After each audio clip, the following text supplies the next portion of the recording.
Now at 10, the 4 states came together today to celebrate Earth Day. We will take you to celebrations from around the area. Plus, the George Washington Carver National Monument hosted an Art at the Park event. And one 4-stater has become the oldest living Kansan.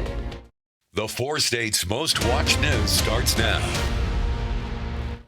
Thanks for joining us. I'm Cale Chapman. The George Washington Carver National Monument hosted its Art in the Park event today. Park rangers were joined by local artists to teach members of the community different ways to create art. Participants used natural dyes, pastels, paint, and more to create their art. The event even had a guest speaker, Linda Teeter, who talked about her experience as a professional artist. Rangers said the event was put together to celebrate George Washington Carver's love of art. He never became a professional artist, but he painted for all of his life. And so we celebrate that today. We have some of his original artwork on display, some of his sketches and such. Kids at the event could earn a special Art in the Park Junior Ranger badge. The Pittsburgh Sustainability Advisory Committee hosted their 3rd annual Earth Day celebration today at Immigrant Park. The group aimed to inform the public about environmental responsibility and to raise awareness of the organizations and businesses that help make the Pittsburgh area a great place to live. Exhibitors from around the area joined the committee to show off green ideas and practices. Groups together here in Pittsburgh to help us celebrate the earth, how we enjoy very natural things and how we continue to support. It's something that we need to all be aware of, and individual choices we can make to protect the earth and do what we can, do our share. The theme was Invest in Our Planet. Joplin Parks and Rec, Wildcat Glades, and the Missouri Department of Recreation organized and hosted an Earth Day celebration at Wildcat Park. The event included giveaways, a scavenger hunt with prizes, a native tree and plant sale by Forest Keeling Nursery, live music by Chester Ellis and the Tumbleweeds, and food served by local vendors. Liberty Utilities, they are working with Arbor Day Foundation, and they've supplied trees through Forest Keeling. So you had to register for a free tree, but they're nice trees. They're native trees, which are good for our environment. It's much better to plant a native tree than it is a non-native tree or an invasive tree. So this is the May the Forest Be With You, a New Earth Arbor Day event. And we are out here from 10 a.m. to 2 p.m. With area businesses and organizations. The event went to 2 o'clock today. Carthage kicked off its inaugural Earth Day celebration at Central Park. The event aimed to raise awareness about water conservation, composting, planting, bike riding, and other eco-friendly activities. Multiple conservation and wildlife organizations were in attendance to speak to the public and answer any questions. Today here in Carthage, we are celebrating our inaugural Community Earth Day celebration. We have come together with a lot of different vendors, about 20 of them throughout our community, to provide educational purposes. Well, Earth Day is an important day. I mean, it's important that everybody understand how conservation and recycling is important to saving our earth, and that's why Earth Day was started in 1970. The event was free and open to the public. In central Oklahoma, people are cleaning up after tornadoes plowed through the state earlier this week, killing at least 3 people and damaging homes. KWTV-TV reports that authorities in Shawnee, Oklahoma say that some 1,800 buildings and homes were destroyed. A home improvement store was destroyed, but several people sheltering inside survived. 2 long-term care facilities and a hospital in Shawnee were also damaged. Meteorologist Sam Lane joins us now for a first look at the weather. All right, thank you very much, Cale. Yeah, that storm system that produced the tornadoes in Oklahoma has rapidly pulled up into the Great Lakes State. You can see it spinning here over Michigan. What it's doing is it's bringing cold air from the north, from Canada, draining it right down into the plain states. And we were quite chilly this morning, 35 degrees, which was pretty close to the record. And you can see yesterday we were in the 60s, and then this morning down into the 30s, and this afternoon we barely creeped up into the mid 50s across the area. Let's take a look at the high today, 55, starting out at 35, which was only 6 degrees away from the record, and we're going to be pretty close to the record tomorrow morning across the area. And of course we're way behind on rainfall once again. Looking down the lane, we might see some improvement in that. First we have a freeze warning, and then sunny on your Sunday. Tuesday, rainfall and a cool week, and I'll have all the details on that coming up in just a little bit. All right, well, thank you, Sam. Credo Senior Living resident Margaret Holshead will celebrate turning 112 years old this week, making her the oldest Kansan. KOAM's Shagun Bomadelli has more. Happy birthday to you. Happy birthday, dear Margaret. Happy birthday to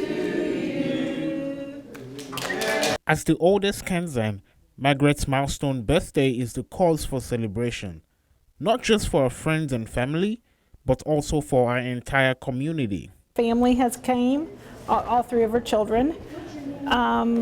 We've had a reception that invited the public. Lots of her prior students have came out to visit and wish her a happy birthday. Bobby Byrne, the manager of Credo Senior Living, the community where Margaret has lived for the past few years, says Margaret has a legacy in Chanute. She was born and raised on Central Street, and when she married, she moved a half a block north, and that's where she raised her family. She taught for almost 40 years in our school district. She was a music teacher and taught a little longer than she wanted to, but they couldn't find anyone to replace her, so. Margaret's daughter says she had many talents and also had the dream of being an attorney. She's extraordinary. She's amazing. I'm sorry that she's not awake today. She wanted to be an attorney. Her mother wouldn't let her in that time. Margaret's caretaker and family say she has a passion for playing the piano. Mom wanted me to be a great piano player, and so I'd get up early and grab my ball mitt and sneak out before they got up so I could go play ball instead of practice piano. Worked for me. She has a hymn book, and it's on the piano, and she will just wheel up and she'll just start pecking a song, and they're all like gospel hymns that she plays. Community members of Chanute ended the day with the car parade for Margaret. Reporting in Chanute, Shagun Bomadelli, KOAM News.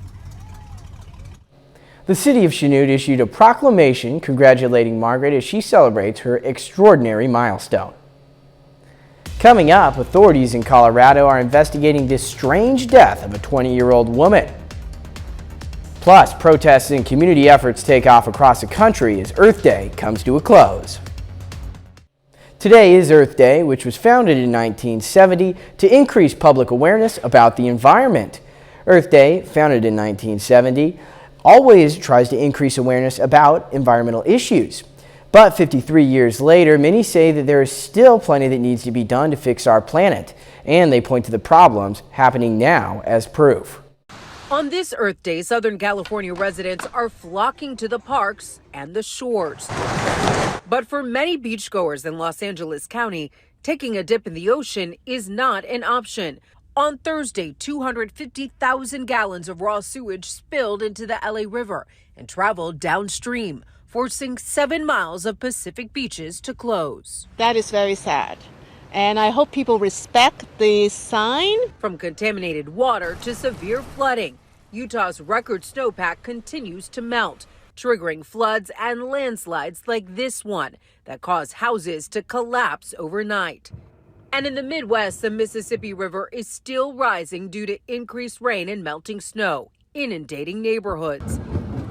Environmental activists around the world blame the unusual weather patterns on climate change. And they say lawmakers are not doing enough to stop it. It is really important. It is our future. From peaceful protests to ancient rituals to planting trees, like this event in New York City, people doing their part to protect the planet. Mother Earth is here, is going to continue to be a part of who we are, and we have to ensure that we give it the treatment that she deserves.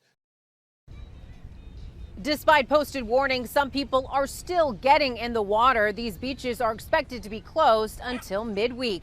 A sour note on Earth Day. Elise Preston, CBS News, Long Beach, California. Alexa Bartel, a 20-year-old woman from Colorado, died Wednesday night while driving her car after someone threw a rock through her windshield. Investigators are still looking for the perpetrators as other victims come forward. At the spot where Alexa Bartel drove off the road and into a field after being hit, friends arrived to grieve and to add their own memories. My favorite's that one. Yeah, I love that one. They sat together at a memorial put up by family in a private remembrance a little earlier. No one is up for interviews yet. It's still too hard and too fresh. That's the frame, and this would be kind of where the driver's sitting right here. Investigators today released a photo of the windshield where the rock came through, killing Alexa. Likely thrown from a vehicle going south on Indiana Street or possibly from the side of the road in some of the incidents. Another victim shared this image of his car hit by another big rock. He ended up with glass in his eyes and mouth. The crimes have people rattled about what they fear may not be over. And it's scary because no one is in custody. And will this happen again? Some of the tips, though, are showing promise. And has any evidence come up that's been useful to you so far? Yes. You've got some. Yeah. As news of Alexa's death has spread, they think the perpetrators likely know what they've done. Somebody could be acting differently right now. Definitely. In the evening, a lonesome bird sang in the field where a life ended. As people grieve and investigators hope someone will simply call and confess. The family deserves that. Alexa deserves that. Our other victims of this crime also deserve that. A little later, Brock Baldridge has everything you need to know about four-state sports. And we have a freeze warning in effect for the area. I'll let you know how low our temperature is going to be tomorrow morning, as well as the rest of the work week forecast when we come back.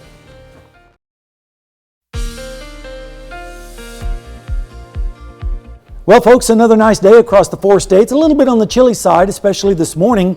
And it's going to be about that tomorrow morning as we wake up and head out to services. Right now, it's Seneca, Missouri to Indigo Sky Casino and Resort. A few clouds out there and cool temperatures. In fact, this afternoon, we saw temperatures generally only making it into the mid-50s. The allergies were bad again today, 10.0 out of a scale of 12. Tomorrow, just a hair better at 9. We're going to have to wait for some rainfall to come in here before we start to see some relief as far as the allergy index. We do have some precipitation on the radar, but actually a lot of this is not even reaching the ground as the atmosphere is very dry in the lower levels. It was raining earlier down in southern Oklahoma and in the Oklahoma City metro area, but we're going to have to wait a little bit longer before the precipitation starts to move into our area. We have a freeze warning in effect for southeastern Kansas and southwestern Missouri tonight, and then a frost advisory for our friends in northeastern Oklahoma, as well as a few counties in southwest Missouri and also northwestern Arkansas. So it's going to be a chilly morning as we head out in the morning hours. Right now we're looking at 42 in Nevada, also 42 in Stockton. The clouds are a little bit thinner up here, and so the temperatures are going to be falling more rapidly. Still, we're going to be seeing temperatures in the 30s pretty much everywhere, 50 right now in Grove, and the dew points are low, and this is what's going to allow the temperature to really drop tonight as dry air allows the temperature to really start to fall once the sun goes down, especially when you combine that with the light winds. And right now, that's exactly what we have, 46 degrees, northeast wind at 3, and a dew point of 29, so the humidity is 51%. And in Pittsburgh, you can see a calm wind, 44 degrees already in Pittsburgh. Dew point is 32, and that's kind of a hint as to where the temperature is going to be heading for tonight. I wish we had better news on the drought situation. We do have some good news in the forecast, but right now the drought is still hanging on in Elk and Chautauqua counties, also parts of Montgomery County, and now it's starting to creep into southwestern parts of Missouri again as far as the dryness goes.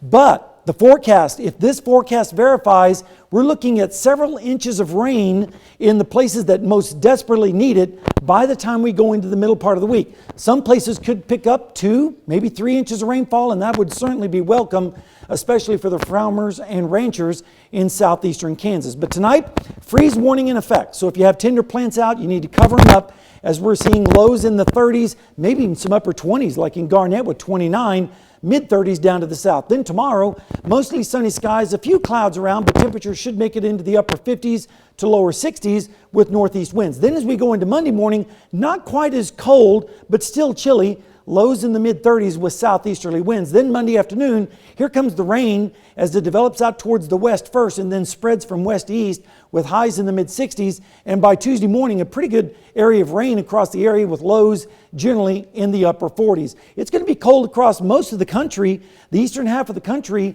for quite some time. And it looks like this pattern is going to be holding for at least our area this week, with temperatures below normal. Tomorrow, 59 after a chilly start. And then Monday, rain moves in, rain on Tuesday, 53 for the high on Tuesday. And then as we head into the rest part of the week, highs in the 60s and lows in the 40s.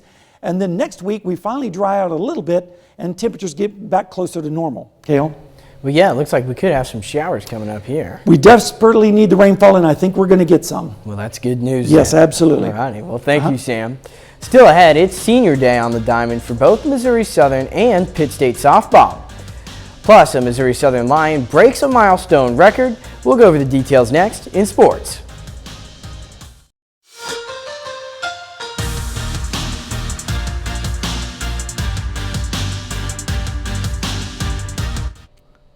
It's the final homestand for the Missouri Southern Lions softball team. Today was Senior Day at the Pat Lapira Softball Complex. The Lions wanted to make sure they sent their seniors out the door on a high note. Game 1 between Missouri Southern and Missouri Western. This was a good one with some drama. Came down to the final play of the game. Kara Amos got the save for the Lions. Game tying and go-ahead runs were on base. Lions win this one 7-6. Amos was just as good as she was hitting as she was pitching, going 2 for 3 with a home run and 3 RBIs. Then Leighton Withers virtually did the same thing, going 2 for 3 with a home run and 3 RBIs. So in Game 2, it's Senior Day for the Lions. The ladies possibly taking the field for the final time on their home turf. So special to see. Missouri Southern won Game 1. Can they make it a Game 2 sweep? Going against Missouri Western, freshman pitcher Natalie Bates in the circle for the Lions. Top of the first, she shows off the high heat, gets the strikeout. Next inning, top of the second, check swing. Yes, she went around and gets the strike 3 called from the appeal. So we go to the bottom of the third. Emily Perry up with a runner on base, and she hits it right back to the pitcher. Next batter, Josie Topai, backs her back up. Floats this one just over the second baseman's head. Adriana Young comes blazing home, and the Lions go up 1-0. However, the Lions are unable to capitalize. On top of that, Southern loses Game 2 of their doubleheader 4-1. Pittsburgh State in action today, hosting their rivals Northwest Missouri State on their Senior Day. Not much going right for the Gorillas in Game 1 of their doubleheader. Pitt State loses 5-2. However, Gracie Solving goes 1 for 2 with a pair of RBIs. In Game 2 is a different story for the Gorillas. Paxton Hayes started off the game with a 2-run homer in the first inning. She goes 2 for 3 with 2 RBIs. Kiana Pellegrino came up clutch with a 2-run double in the 6th inning. Gorillas avenge that Game 1 loss, and they win Game number 2 7-4 over the Bearcats, and they will get the win at home for the seniors. There's only 2 weeks left in the MIAA baseball regular season. Missouri Southern at the top of the standings, tied with Central Missouri. Meanwhile, Pittsburgh State is only a few games back of the lead. They have a chance to get themselves back in it this weekend. On the mound for the baseball diamond, Warner Turner Field. Happy Senior Saturday. Lions versus the Riverhawks. Bottom of the first, 2-0. Will Daugherty lines this sharply to left field. Ethan Clark scores RBI single, puts the Lions up 3-0. So to the bottom of the second, 4-0 Lions. Ethan Clark slaps this to right field. Nate Miskowski scores. Dragan Parker coming in, diving head first. 2-run single gives Missouri Southern a 6-0 lead. So fast forward to the bottom of the 7th. We are actually tied up 6-6. Matt Miller swinging the drive, and you can kiss it goodbye. 2-run homer gives the Lions an 8-6 lead. It's a milestone home run. Miller breaks Missouri Southern's single-season home run record with his 19th of the year. He also breaks the all-time RBI record. Bottom of the 9th, last chance for the Riverhawks. Strike 3, and that is the ball game. Lions hang on to win 8-7 over Northeastern State. Gorillas lost the series opener to Newman last night. However, today they bounce right back. The Gorillas run rule Newman. Jets today lost 13-1 to the Gorillas in 7 innings. Austin Warkins goes 2 for 5 with a 2-run homer in the 2nd inning. Kay Clemens goes 3 for 4 with a triple, and this one he also finishes with 2 RBIs. It's been less than an exciting start for both major league teams in Missouri. The Cardinals seem like they're starting to turn the ship around. As for the Royals, they're just trying to do anything to get themselves out of their slump. So we look in tonight. St. Louis is in the Emerald City taking on the Mariners in the Pacific Northwest. So far, the Cardinals are tied up in this one, 3-3 in the 6th inning. Wilson Contreras goes 1 for 2 with an RBI double. Nolan Gorman also going 1 for 2. He had a double in this one as well with an RBI. St. Louis is looking up to even up the series in Seattle. Royals and Angels in Anaheim tonight in the Big A. The Royals are currently in the 9th inning, trailing the Angels 8-6. This game's gone back and forth all night long. So far, Kansas City, the bats have finally awakened, but Matt Duffy is 3 for 4 with 2 doubles in this one with an RBI, and MJ Melendez is 2 for 4 with an RBI triple. And that'll be sports. We'll be back after this. All right, well, welcome back. Sam, can you give us some weekend? Well, we have a freeze warning in effect tonight, near record lows, and then rain moves in Monday night and then continues through the rest of the week with highs in the 60s and lows in the 40s. Well, yeah, not too bad. Well, the Kansas City Royals, they just tied the game, so they're down 8-6. So this game's gone back and forth all night. We'll see if the boys in blue can get the win, and it would actually be one of the very few wins they would have this year. We're holding out hope. We're going to get there. All righty, well, that's our time for now. Thank you for making us a part of your night.